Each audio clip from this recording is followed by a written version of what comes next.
I know the day I shaved my head was the day I started taking ownership of my treatment and realising that it wasn't just about the operations, it was going to be about the healing journey.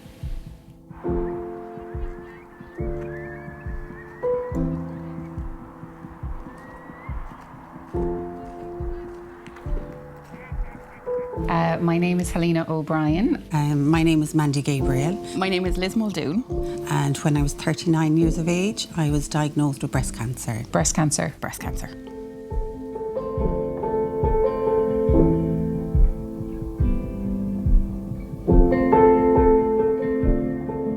I heard about the centre in 2014 when a very good friend of mine had breast cancer, and she started to talk about the centre, and straight away it caught my imagination. I'm Linda Goggin-James, and the General Manager of the Cork Cancer Care Centre. The Cork Cancer Care Centre is a voluntary cancer support centre. Everything that happens here and everything that keeps the building going is done by the people of Cork. This centre has been the most incredible support to me. I'm actually ashamed to say I knew very little about the Cork Cancer Care Centre before I was diagnosed with breast cancer. I was getting changed for bed one night and my hand just kind of brushed across the side of my breast, and I noticed there was something, it just felt slightly different. There was a lump there that I hadn't noticed before. It was coming up to Christmas and I attended a Christmas ball, and I was wearing a V-neck dress, and for the night I felt really kind of self-conscious. I thought it was very booby, and I said it to my friend and she said, "You should get that checked out." And I said, "Girl, I'm streets ahead of you. I got it checked out a few months ago, it was fine." And she said, "Would you not get it checked again?" And that question just kind of hung in the air, and I remember thinking, if I don't do this, is this a moment I'd regret? I had been trying to determine as to what an imperfection in my nipple was, and I never in a million years thought it was going to be breast cancer. Your world just shatters in an instant. I was 38 years old. I was relatively young. I was in mom mode. And then that moment where you suddenly kind of go, what is this? Like, what am I going to do? How are we going to get through this? It's very surreal. It's nearly like you're looking down on the situation. There was another part of me who thought there might have just been an error.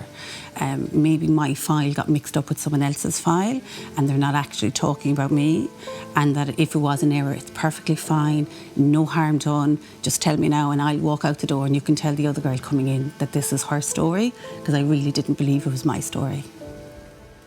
There was about a dozen people on this earth that knew, because I was like, I can't be treated any differently. It wasn't really until the day that, you know, the harsh reality that I was going to have chemo, and there was no negotiation on it. I announced it to the world on social media on the day of my 40th birthday, with my daughter on my lap and a bald head. Even now I get goosebumps thinking about it, because my world went into a spin.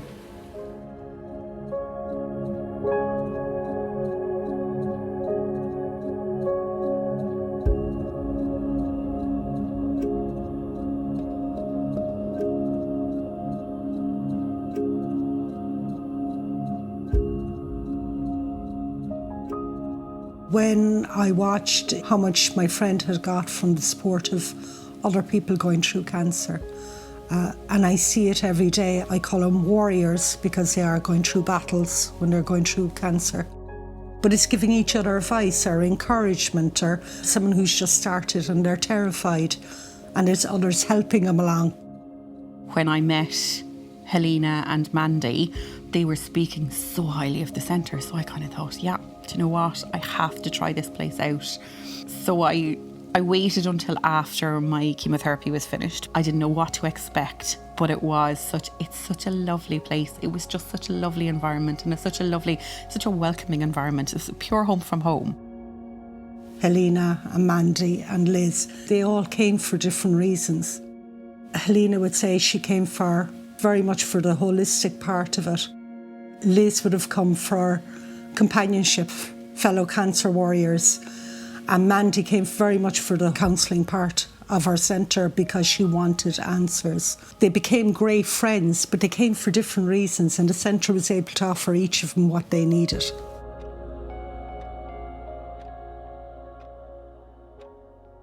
They gave me access to services that I wouldn't have been able to afford. So when you're diagnosed with cancer, and it's a part that's very rarely spoken about, is cancer poverty. Everything here in Cork Cancer Care is free of charge. It was wonderful just being able to share and just say it out loud, I think, what was my deepest, darkest thoughts and my deepest, darkest fears. And sharing that out loud was just the most cathartic thing I could have possibly ever done for myself. There's been days when I've walked through the door here and I have felt very low, very, very low. And the support is there. We're not HSC funded, we're not government funded, so we depend on the everyday person. We are based in the centre, the heart of the city, and I really think that we help everyone we can. By having these experts giving their time, helping you along your own healing journey, it's incredible, absolutely incredible. My healing journey started by me speaking with Linda, but the first step to healing was walking through the door of the centre.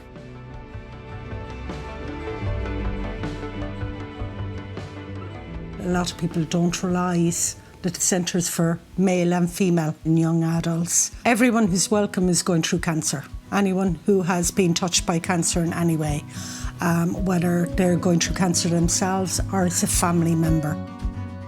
This bubble that Cork Cancer Care Centre is, it's so important, and we love it so much. I'll never be able to thank them enough for helping me get to where I am today.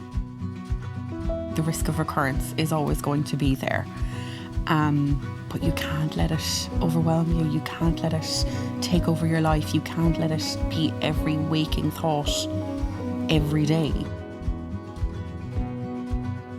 I'm very proud to be an ambassador for Cork Cancer Care. There might be somebody watching who's a young mom with 2 kids who just got diagnosed with cancer and wants to know what it's going to look like in the future. And for that girl, I'll dry my tears. You just need to hold on in the roller coaster and you'll get out the other side. At some stage, whether it's after you've been diagnosed, whether it is after you've gone through treatment or the middle of your treatment or 5 years after you've completed treatment, come in and have that cup of coffee and let them get an understanding as to where you are and what you need. I see it every day. I see people coming in saying they feel like they're coming home when they come in here. So many people use the word haven, that they feel so relaxed. They feel that they can speak their mind. So it's very, very important that we keep that up, that support system up for people.